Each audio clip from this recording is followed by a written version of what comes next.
اعوذ باللہ من الشیطان الرجیم بسم اللہ الرحمن الرحیم۔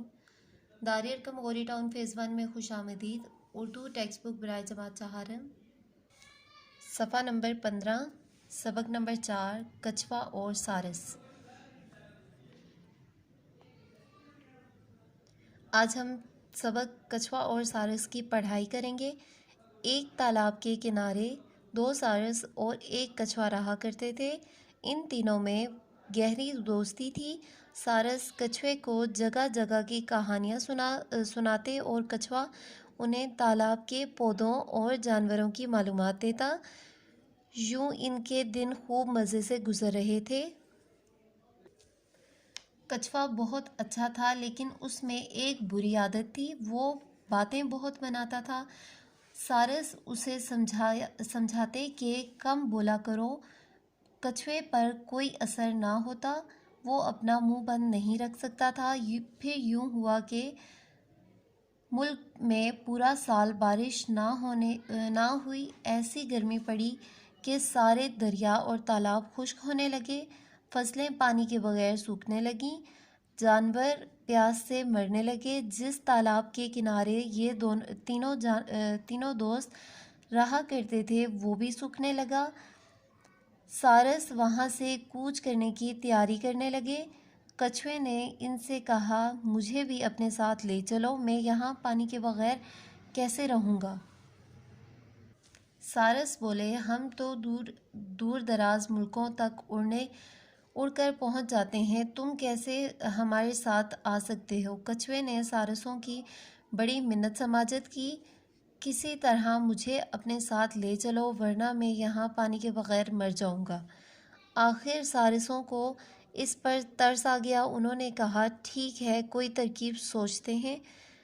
2-3 دن کی سوچ بچار کے بعد انہیں ایک ترکیب سوجھی۔ انہوں نے کچھوے کو بلایا اور کہا، بھائی کچھوے، لے تو ہم تمہیں جائیں گے، مگر تمہیں اپنا منہ بند رکھنا ہوگا۔ کچھوے نے کہا، میں وعدہ کرتا ہوں کہ میں اپنا منہ بند رکھوں گا۔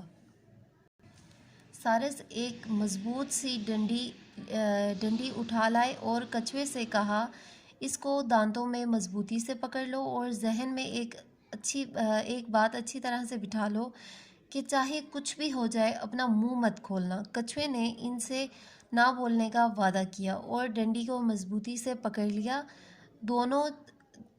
دونوں سارسوں نے ڈنڈی کے دونوں سروں کو پکڑ لیا اور اڑنا شروع کر دیا۔ یہ دیکھیں، یہ پکچر میں بھی انہوں نے دکھایا ہوا ہے، 2 سارس ہیں، انہوں نے منہ میں ڈنڈی کو پکڑ لیا اور یہ کچھوا اب پکڑنے لگا۔ اب دیکھتے ہیں آگے ہوتا ہے کیا۔ سارس اڑتے اڑتے ایک آبادی میں پہنچے۔ وہاں کچھ بچے شور و غل مچا رہے تھے۔ انہوں نے کچھوے کو یوں اڑتے ہوئے دیکھا تو وہ حیران رہ گئے۔ انہوں نے زور زور سے چلانا شروع کر دیا، کچھوا اڑ رہا ہے، کچھوا اڑ رہا ہے۔ اب تو سارے علاقے کے بچے جمع ہو گئے اور کچھوے کو اڑتا ہوا دیکھ کر ان کی حیرت کی انتہا نہ رہی۔ انہوں نے زور زور سے چلانا شروع کر دیا، اے دوست، یہ تو بتا، اڑتا ہوا کچھوا تو نے دیکھا ہے کیا؟ گر جائے گر یہ تو ٹوٹے گی ہڈی، ڈھول بجے ڈم ڈم ڈی۔ وہ کہتے جاتے اور ساتھ ہی زور زور سے ہنستے جاتے۔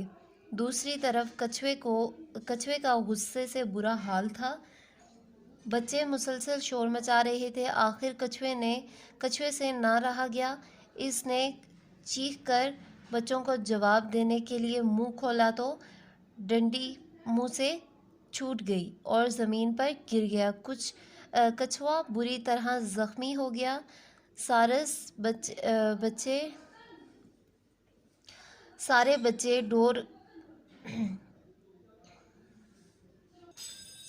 بچے دوڑ کر کچھوے کے گرد جمع ہو گئے۔ اڑتے ہوئے سارس افسوس سے کہنے لگے، باتونی کچھوے نے اپنی بے صبری کی سزا پائی۔